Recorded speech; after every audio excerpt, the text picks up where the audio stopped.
سے محبت کرتے ہیں، مدارس سے محبت کرتے ہیں، دین کے کاموں سے محبت کرتے ہیں، اللہ ان کی نسلوں میں دین کو زندہ رکھتا ہے اور علماء اور داعی پیدا فرماتے ہیں۔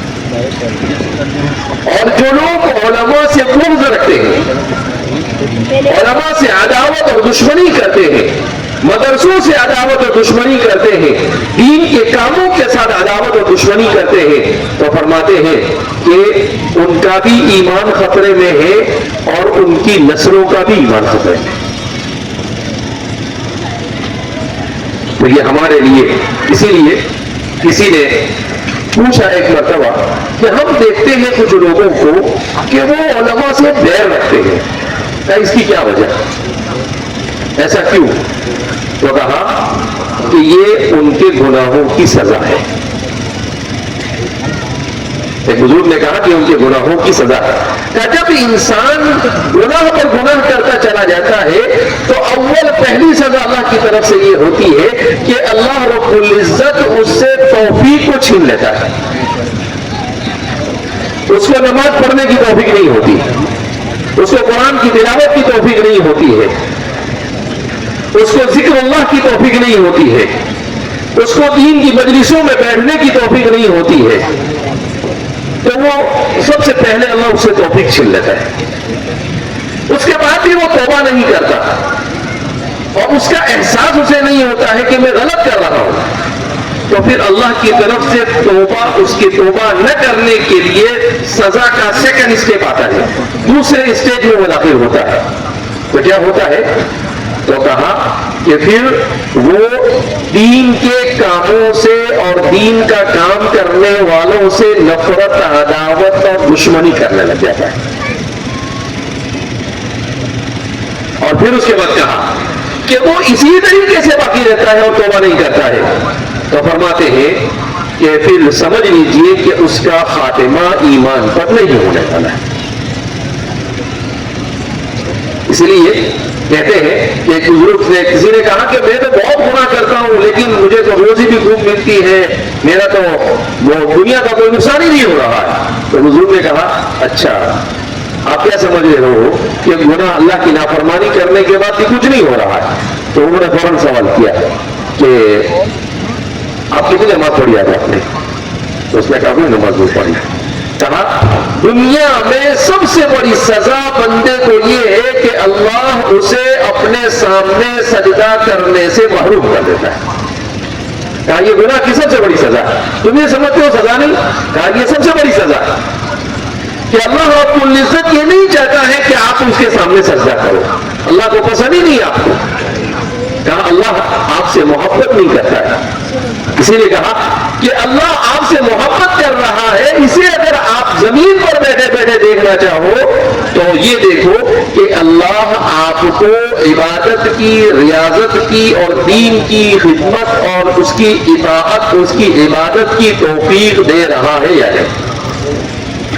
آپ کو اگر توفیق مل رہی ہے اس کا مطلب ہے کہ اللہ راضی ہے، اور اگر آپ پر توفیق کے دروازے بند ہو چکے ہیں تو کہا یہیں سے آپ کا فیصلہ ہو چکا ہے کہ آپ آخرت کی زندگی کے اندر میں ناکام ہو چکے ہیں۔ اس لیے انسان کو مطمئن نہیں رہنا چاہیے، انسان کو یہ نہیں سمجھنا چاہیے کہ کچھ نہیں ہوتا ہے۔ کیوں کچھ نہیں ہوتا ہے؟ یہاں بھی بہت کچھ ہوتا ہے اور مرنے کے بعد اور بھی کچھ ہوگا۔ اللہ کا نظام ہے جزاء سیئۃ سیئۃ مثلھا، برائی کا انجام برائی ہوتا ہے، برائی کا انجام کبھی اچھا نہیں ہو سکتا ہے۔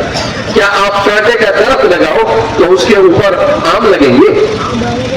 کانٹے کا درخت کیا اگائے گا؟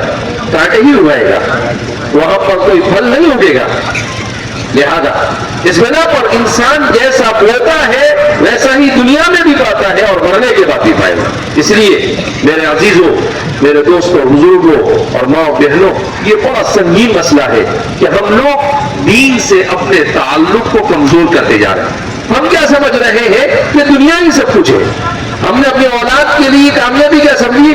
اگر ہم نے اپنے بچے کو ڈاکٹر بنا دیا، اگر ہم نے اپنے بچے کو تاجر بنا دیا، اگر ہم نے اپنے بچے کو 2 پیسے بنانے والا بنا دیا تو ہم کیا سمجھتے ہیں ہم کامیاب ہو گئے؟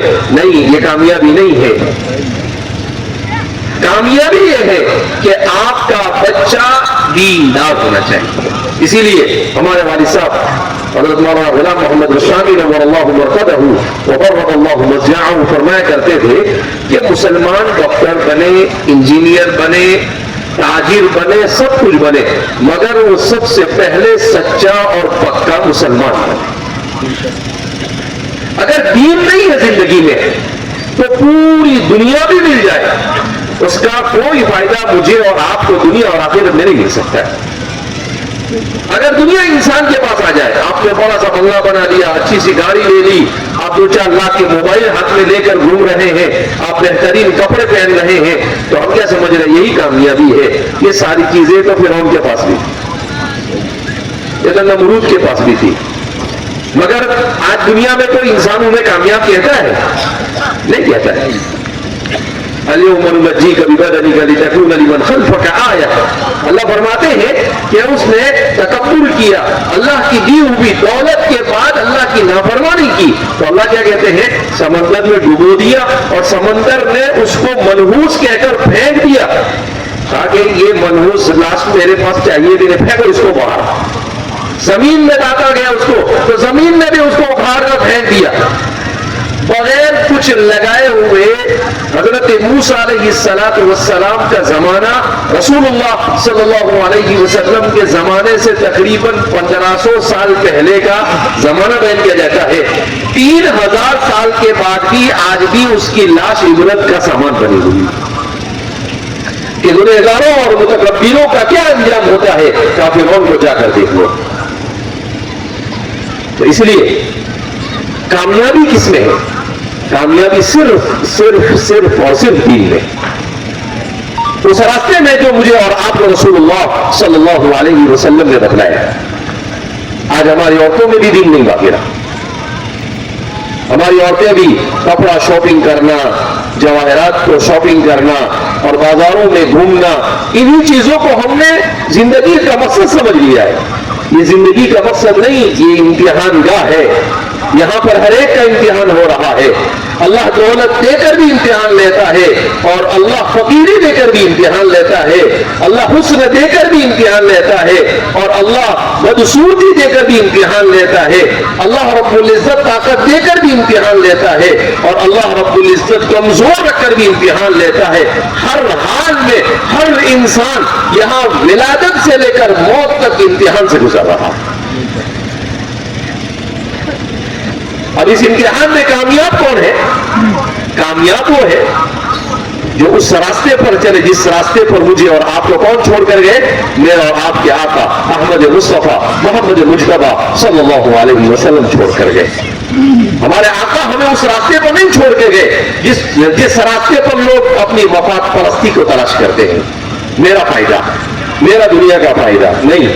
میرا اور آپ کے آقا صلی اللہ علیہ وسلم کے اخلاق تو ایسے بلند تھے، اللہ اکبر، قرآن کریم نے خود اعلان کر دیا انک لعلی خلق عظیم، اے محمد عربی صلی اللہ علیہ وسلم آپ تو بہت بلند اخلاق کے مالک۔ رسول اللہ صلی اللہ علیہ وسلم نے جب حجۃ الوداع کے موقع پر سود کی حرمت کا اعلان کیا، ان اموالکم حرام، کہ تمہارا مال تمہارے اوپر حرام ہے، کحرمت یومکم ھذا فی مقامکم ھذا فی شہرکم ھذا۔ حضور نے فرمایا ان اموالکم ودماءکم واعراضکم، کہ اے مسلمانوں، حضور صلی اللہ علیہ وسلم کے سامنے کتنے لوگ بیٹھے ہوئے تھے؟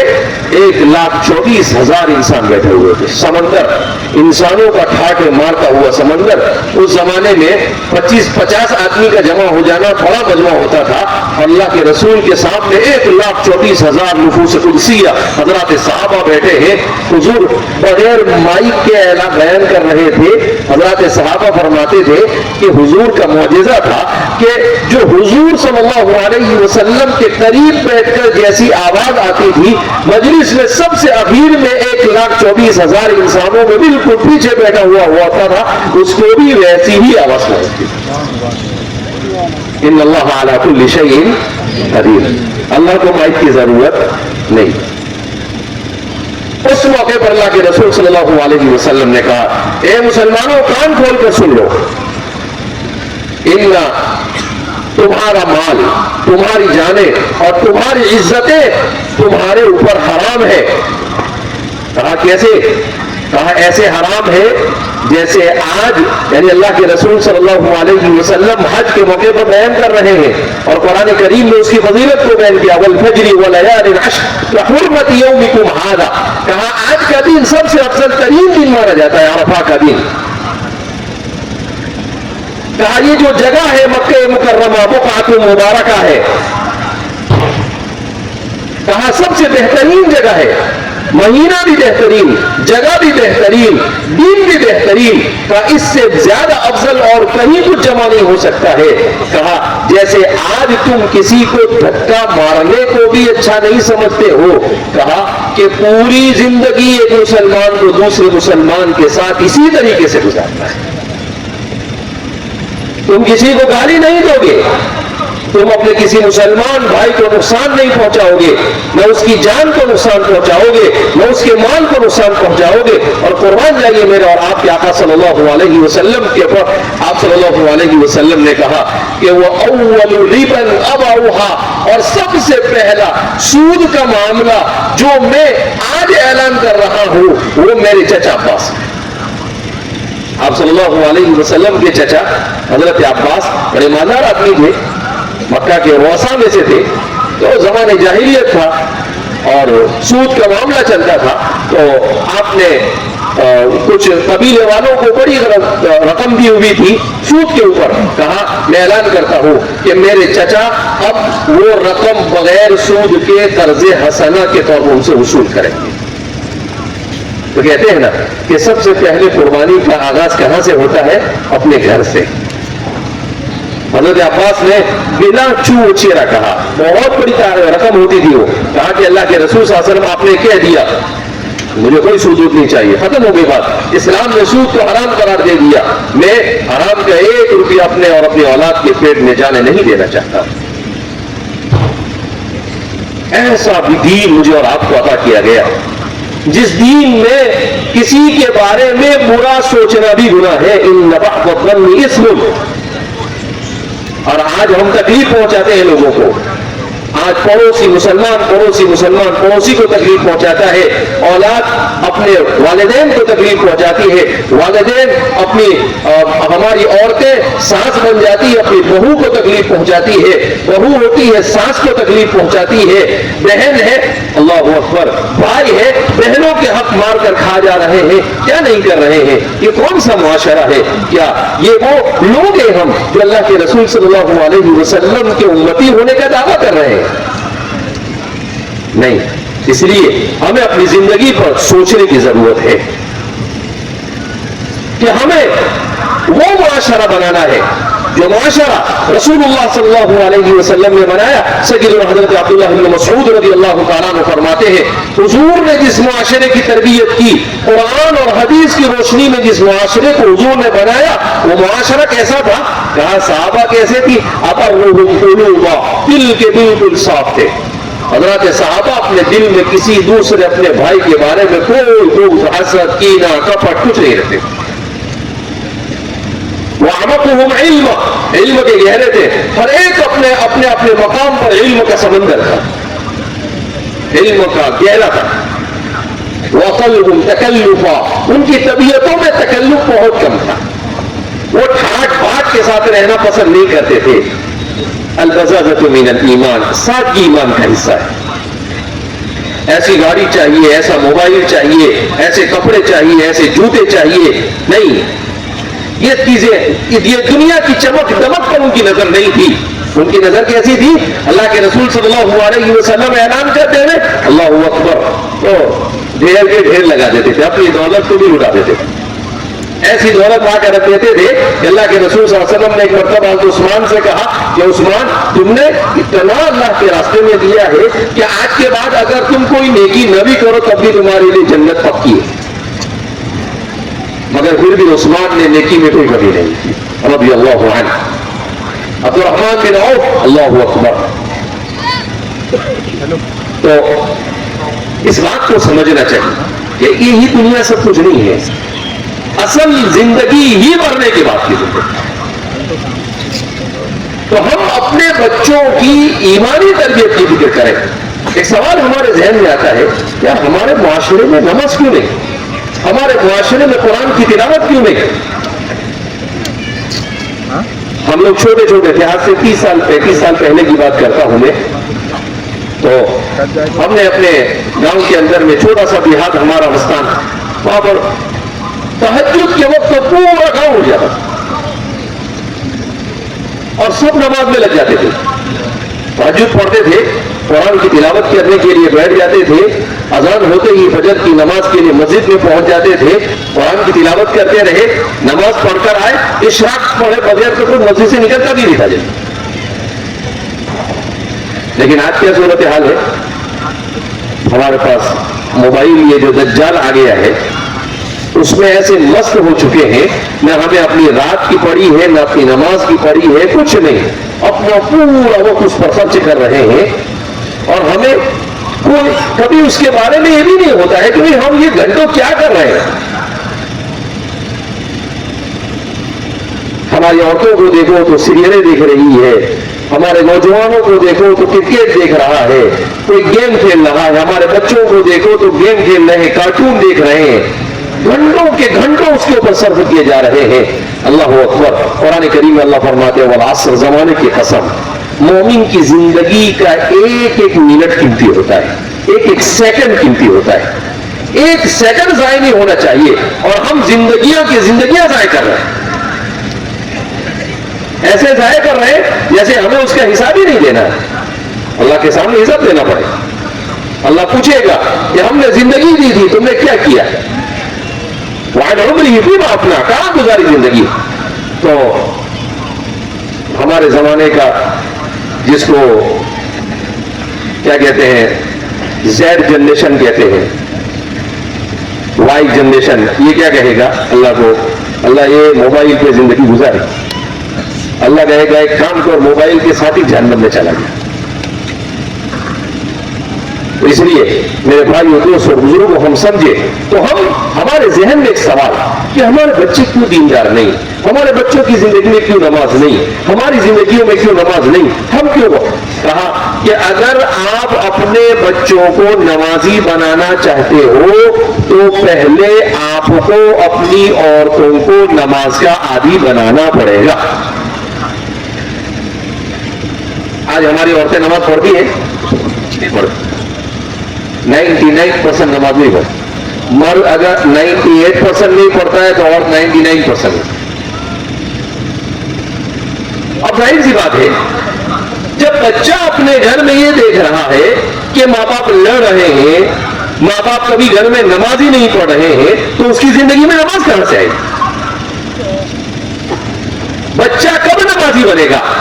جب وہ ماں کو مصلی پر دیکھے گا کہ فجر کی نماز ہوئی، ماں مصلی پر ہے، وہ دیکھے گا ظہر کی نماز ہوئی، ماں مصلی پر ہے، وہ دیکھے گا عصر کی نماز، ماں مصلی پر ہے، باپ مسجد میں جا رہا ہے، مسجد میں جانے سے پہلے گھر میں سنت پڑھ رہا ہے، قرآن کی تلاوت کر رہا ہے، تو بچے کی زندگی میں دین آئے گا۔ جب ہماری زندگی میں دین نہیں ہے تو ظاہر سی بات ہے ہمارے بچوں کی زندگی میں کہاں سے دین آئے گا؟ اور آئندہ تو اگر یہی صورتحال ہماری رہی تو پتہ نہیں اور کیا ہوگا۔ آج ہم گناہ کو گناہ نہیں سمجھتے، اور جو چاہے اپنی من کی مرضی کی زندگی گزار رہے ہیں، ایسے کامیابی نہیں ملتی ہے۔ خواہشات پر چلنا یہ ہلاکت کے راستے پر چلنا ہے۔ اس لیے میرے بھائیوں، دوستوں اور بزرگوں کو ہم اس عہد کے ساتھ اٹھے کہ ہم اپنے گھروں میں نماز پڑھیں گے بھائی۔ اسی لیے اللہ کے رسول صلی اللہ علیہ وسلم کی سنت یہ تھی کہ فرض نماز گھر میں پڑھتے تھے اور سنت نماز ساری آپ گھر پر پڑھتے تھے۔ مسجد میں صرف فرض نماز پڑھتے تھے، مسجد میں جانے سے پہلے فجر کی 2 رکعت سنت آپ گھر پر پڑھتے تھے۔ کیوں؟ 2 وجہ۔ ایک تو یہ تاکہ گھر والوں کی تربیت ہو کہ بھائی نماز پڑھو، اور دوسری کہ گھر میں اللہ کی رحمت حاصل۔ آج کہتے ہیں نا کہ ہمارے گھر میں مصیبتیں پریشانیاں ہیں، ہمارے گھروں سے نہ قرآن کے پڑھنے کی آواز، نہ ہمارے گھروں میں نماز پڑھی جاتی ہے، نہ کچھ، صرف میوزک بج رہے ہیں، ہر آدمی موبائل کے اندر میں غلط چیزوں کو دیکھ رہا ہے، تو کیا ہمارے گھر پر اللہ کی رحمت نازل ہوگی؟ لعنت ہی نازل ہوگی۔ پھر کہتے ہیں اس نے جادو کر دیا، اس نے ٹونا کر دیا، اس کی نظر لگ گئی۔ کچھ نہیں، یہ سب ہم نے اپنے گھر کو نحوستوں کا اڈا بنا دیا۔ خود اللہ کے رسول صلی اللہ علیہ وسلم فرماتے ہیں کہ جس گھر میں قرآن کی تلاوت کی جاتی ہے وہ آسمان والوں فرشتوں کو ایسا نظر آتا ہے جیسے زمین والوں کو چمکتے ہوئے ستارے نظر آتے ہیں۔ اور حضور نے فرمایا جس گھر میں قرآن نہیں پڑھا جاتا ہے وہ گھر قبرستان ہے۔ کیا ہے وہ گھر؟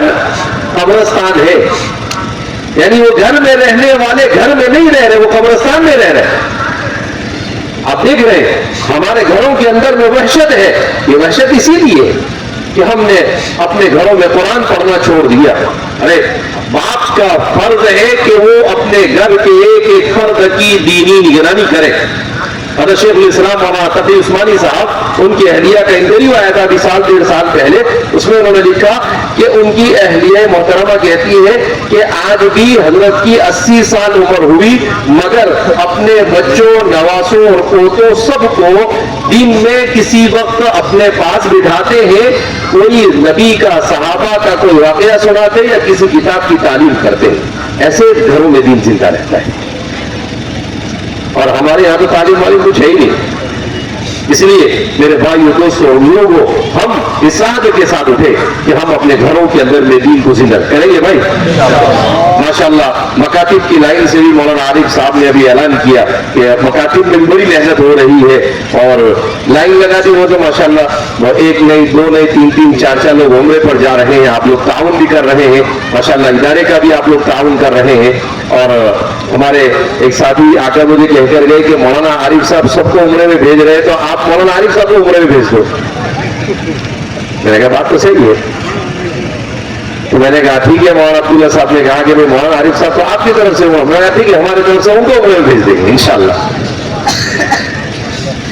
ہمارے والد صاحب کہا کرتے تھے جو قرآن سے جتنا قریب ہوگا وہ اللہ کے گھر کی اتنی زیادہ زیارت کرے گا۔ والد صاحب نے زندگی میں میرے اپنے اندازے کے مطابق 70 سے 80 مرتبہ کعبۃ اللہ کی زیارت کی ہوئی، 15-20 حج ہوئے۔ ایک مرتبہ میں عمرے میں جانے لگا تو والد صاحب ابھی بیمار چل رہے تھے اس وقت، تو مجھے کہنے لگے، میں نے کہا کہ کچھ ایک میٹنگ آ گئی ہے اور اتفاق سے وہ میٹنگ مکہ میں ہے، تو والد صاحب رونے لگے اور کہنے لگے کہ دیکھو بیٹا، جتنا قرآن کے قریب رہو گے اللہ اتنا اپنے گھر پر بلائے گا تمہیں۔ اس کے بعد مجھے کہنے لگے کہ بیٹا میں جتنی مرتبہ پوری زندگی میں گیا اللہ نے تو تجھے ابھی اتنی عمر میں اتنی مرتبہ بلا لیا۔ تو قرآن کریم کے ساتھ تعلق بہت ضروری ہے۔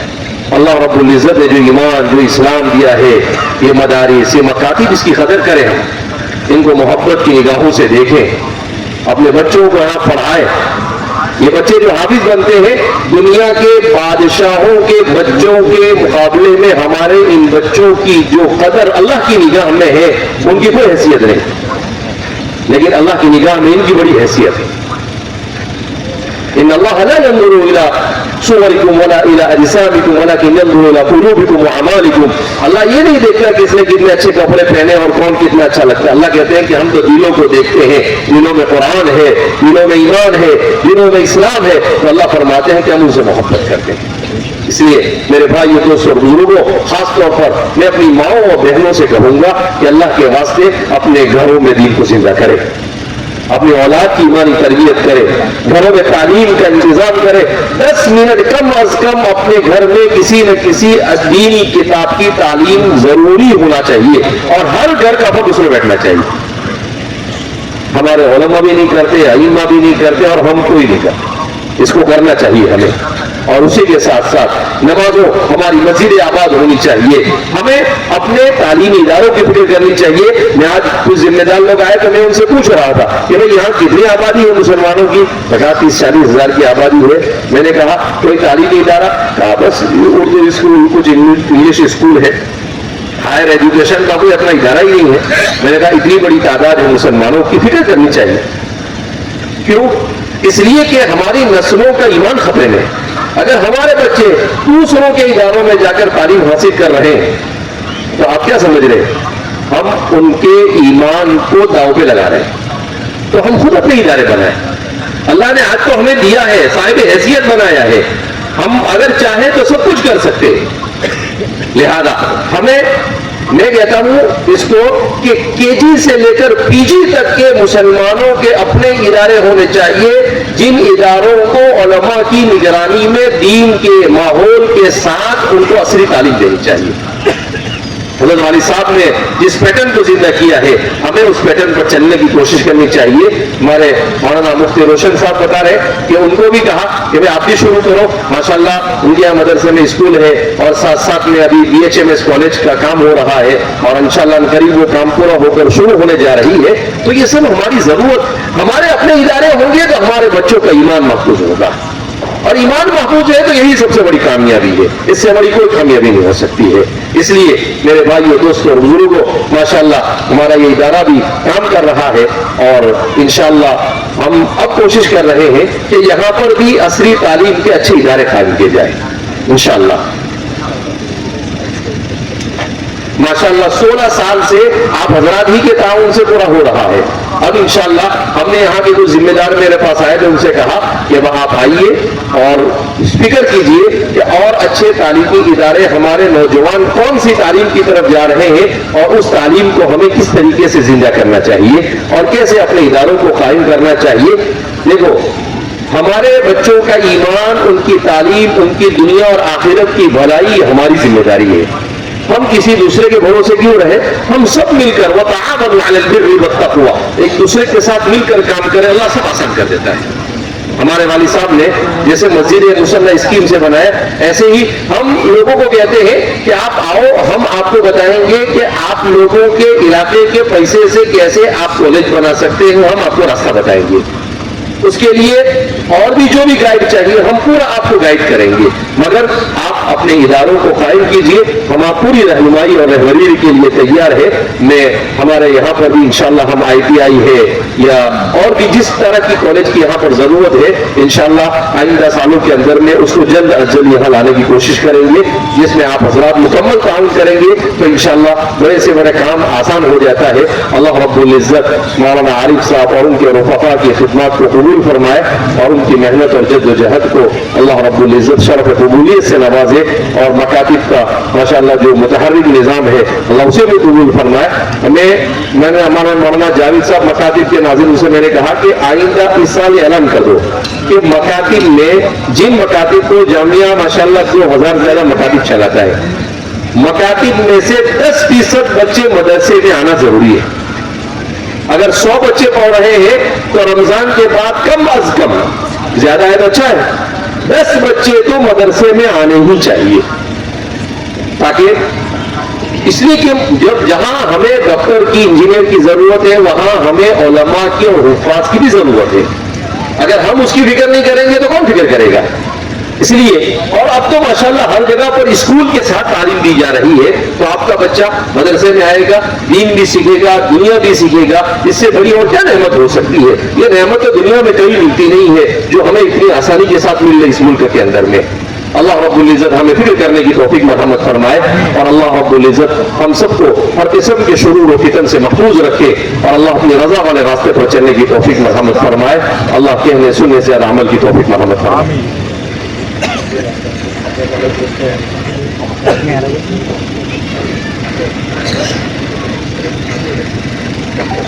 ماشاءاللہ علاقے کا بہت اچھا تعاون ہے. مولانا عارف صاحب کہہ رہے کہ بھائی جن لوگوں نے کھانے کے لیے انتظام کیا ہے اور یہ لائٹ کے لیے اور اس جو بھی جلسے کے لیے فکر کیے، اللہ انہیں بھی جزائے خیر عطا فرمائے. جو لوگ سال بھر فکر کرتے اللہ انہیں بھی جزائے خیر عطا فرمائے اور جو لوگ دعا کرتے اللہ انہیں بھی جزائے خیر عطا فرمائے. اور ڈاکٹر حضرات کا جب بھی کوئی بیمار ہوتا ہے، کچھ بھی ہوتا ہے تو فری میں وہ بھی فی سبیل اللہ ان کی خدمت کر رہے ہیں. ماشاءاللہ اللہ رب العزت ان کو ان کے ہاتھ میں شفا عطا فرمائے. ایک مرتبہ والد صاحب کے پاس آئے کوئی آدمی تو کہا کہ بھائی دواخانے کا ادگھاٹن کرنا ہے، دعا کریں. تو ایک آدمی کہنے لگے کہ حضرت یہاں پر آپ کیا دعا کریں گے؟ تو کہا کہ ابھی تم سنو نا میں کیا دعا کرتا ہوں. تو امام صاحب نے کہا کہ اللہ ان کے ہاتھ میں شفا عطا فرما, کیونکہ بولے ہاں برکت کی دعا کرے تو لوگ بیمار ہونا چالو ہو جائے گا. تو کہا کہ نہیں, اللہ ان کے ہاتھ میں شفا عطا فرما کہ میں ان کے پاس جو بھی مریض آوے وہ کیا ہو جاوے, شفا حاصل کر جائے. اب ایسا کہ کہ اللہ ڈاکٹر کی دکان میں ڈاکٹر کے میڈیکل اس کے ڈسپنسری میں بیٹھ کر دعا کرے کہ اللہ ان کی تجارت میں خوب برکت عطا فرماتے تو لوگ بیمار ہو گیا آنا چالو ہو جائیں گے. بہرحال تو اللہ رب العزت ان کے ہاتھ میں شفا عطا فرمائے. اللہ رب العزت ہم سب کو اپنے اولاد کی ایمانی اور اسلامی تربیت کی فکر کرنے کی توفیق مرحمت فرمائے, اور اللہ ہمیں دین کے ساتھ وابستگی نصیب فرمائے. موت تک اللہ رب العزت ہمیں ایمان اور اسلام کے ساتھ وابستہ رکھے. شیخ عوامہ کے تقریر ابھی میں سن رہا تھا عربی زبان میں, تو وہ بتا رہے تھے کہ اللہ کے رسول صلی اللہ علیہ وسلم جن دعاؤں کو بڑے انتظام کے ساتھ پڑھتے تھے, ان دعاؤں میں ایک دعا ہے ربنا لا تزغ قلوبنا بعد إذ هديتنا وهب لنا من لدنك رحمة إنك أنت الوهاب. اللہ کے رسول دعا کر رہے ہیں, کیا کہہ رہے ہیں, ربنا لا تزغ قلوبنا بعد إذ هديتنا, اے اللہ تو ہمارے دلوں کو ہدایت کے بعد کجروی کی طرف اور ضلالت اور گمراہی کی طرف نہ لے جا. وهب لنا من لدنك رحمة, اور تیری رحمت ہم پر نازل فرما, انک انت الوہاب, تو ہی دینے والا ہے. اللہ ہدایت کے بعد ضلالت اور گمراہی سے ہماری حفاظت فرمائے, اور اللہ رب العزت ہم سب کو اسی طرح کے ویڈیوز دیکھنے کے لیے لائک کریں, شیئر کریں, کمنٹ کریں. Thank you.